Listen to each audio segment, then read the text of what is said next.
अच्छा, जिसके बच्चे नहीं होते ना उसको लोग बड़ा ताना मारते, लेकिन देखो कभी किसी को ताना नहीं मारना चाहिए, कभी किसी को गलत शब्दों का प्रयोग नहीं करना चाहिए। आपने किसी को अंधा कह दिया और अंधा कह के हंस दिया, देखो इसकी आंखें फूटी हैं, बस थोड़ा इंतजार कर लो, तुम भी जल्दी अंधे हो जाओगे। ईश्वर का न्याय है। आपको यकीन ना हो तो किसी को अंधा कह के देख लीजिएगा, बहुत जल्दी आपकी आंखें फूट जाएंगी। हंस दीजिए किसी को देख के, आप, ईश्वर का न्याय है। आप किसी लंगड़े को देख के हंस दीजिए जरा, ईश्वर तुरंत इस चीज को नोट कर लेते हैं, तुम भी जल्दी लंगड़े हो जाओगे। आप किसी महिला को यह कह दीजिए तू तो बांझ है, बांझ, बस ये कह दिया ना तुमने, और तुम्हारे कहने से वो रो पड़ी, दुखी हुई, तुम्हारे पीढ़ी में, तुम्हारे आने वाले पीढ़ी में, तुम्हारी आंखों के सामने, तुम्हारी परिवार, तुम्हारे घर में कोई ना कोई बांझ होगा। क्यों होगा? तुमने कहा है। जिन शब्दों का प्रयोग हम दूसरों के लिए करते हैं वही शब्द घूम फिर के हमारे जीवन में आ जाते हैं। आपने किसी को एक थप्पड़ मार दिया गाल में, मार दो, किसी को एक जोर से मार देना, घूम फिर के लौट के कितना भी समय लग जाए, महीना लगे, साल लगे, 10 साल लगे, तुमने किसी के गाल में थप्पड़ मारा था, इसी शरीर में, इसी जिंदगी में तुम्हारे गाल में कोई ना कोई थप्पड़ जरूर मारेगा, भले सालों लग जाए, मारेगा जरूर कोई।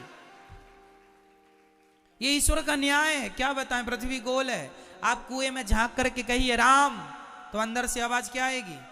गूंजती है ना कुएं में। कुएं में आप जरा बोल दो राम, तो तुरंत वापस क्या आएगा?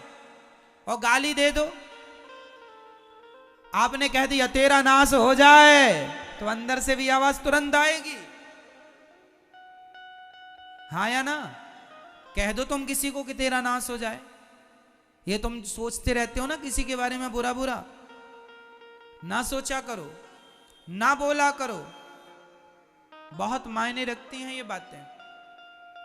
आप में से 95% लोग केवल इसलिए दुखी हैं क्योंकि आप औरों को दुख देते हैं। जब औरों को दुखी किया है तो वही उनका दुख घूम फिर के आपके पास किसी ना किसी के द्वारा आ जाता है, और आप ही स्वयं दुखी होते हैं क्योंकि आपने कभी दुख दिया है।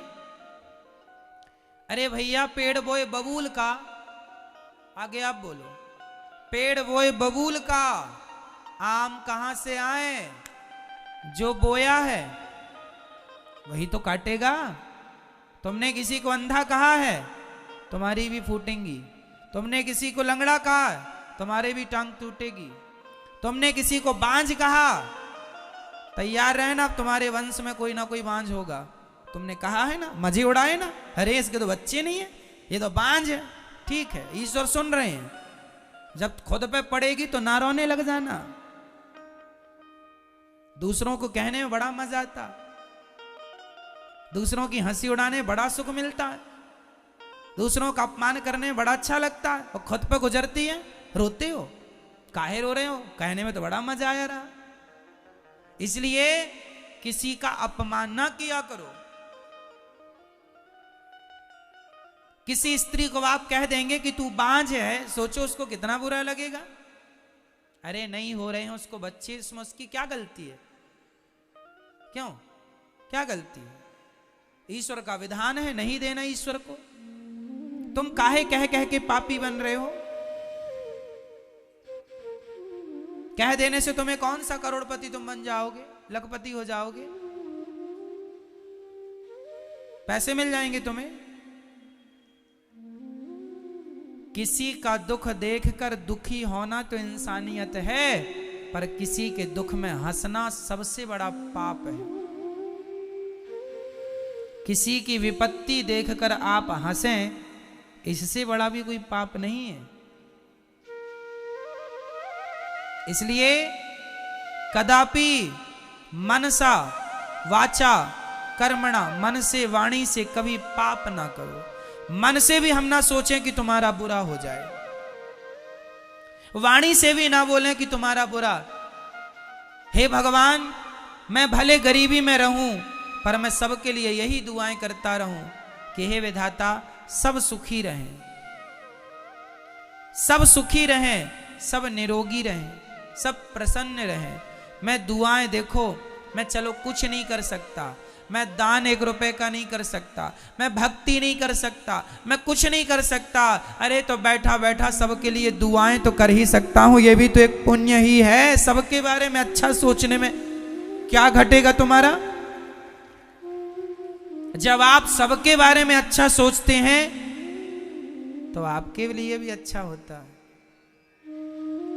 जब आप सबको इत्र लगाते हैं तो आप मत लगाइए अपने आप को, लेकिन सबको इत्र लगाते लगाते अपने आप आपके हाथों में खुशबू समा जाती है। उसी प्रकार सबके जीवन में खुशियां बांटते बांटते, खुशियां देते देते जो सबको खुशियां देता है।